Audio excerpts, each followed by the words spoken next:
is actually a question of information rather than anything else than that. On the easement that was approved on June 23rd by the State House Commission, there were a series of conditions established and handed over to New Jersey DEP. I watched that State House Commission meeting. It was done over Zoom, and I'm trying to figure out when is it. I believe there are a series of steps that the township now needs to take before it can have available to it the money that the township will now receive from PSE&G now that that easement is granted and the process with the state for diversion is nearing completion.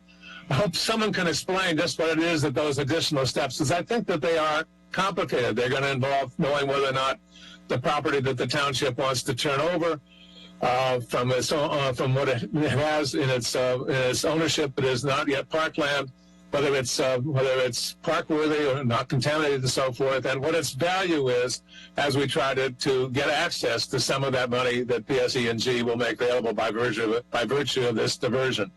I hope that someone can answer that for me. It's a question of information, not of criticism. Thank you.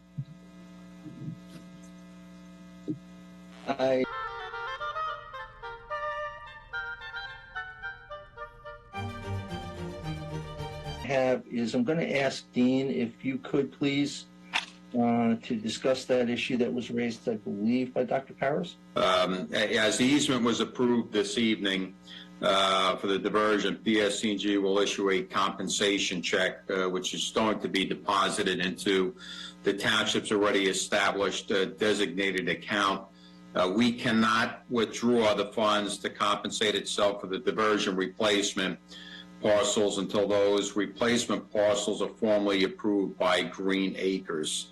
The improvement is going to involve Green Acres review of the technicals, as I mentioned, the survey, title, PAR, appraisal.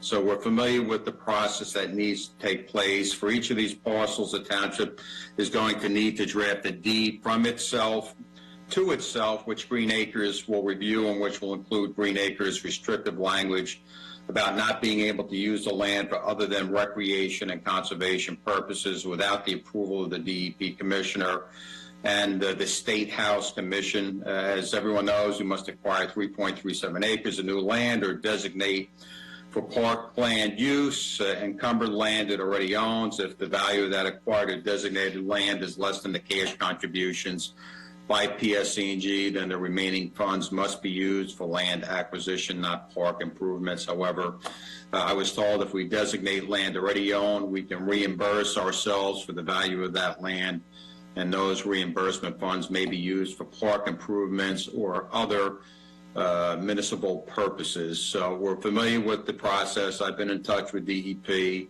There are no surprises, and we'll move forward with what we need to do. Thank you, Dean.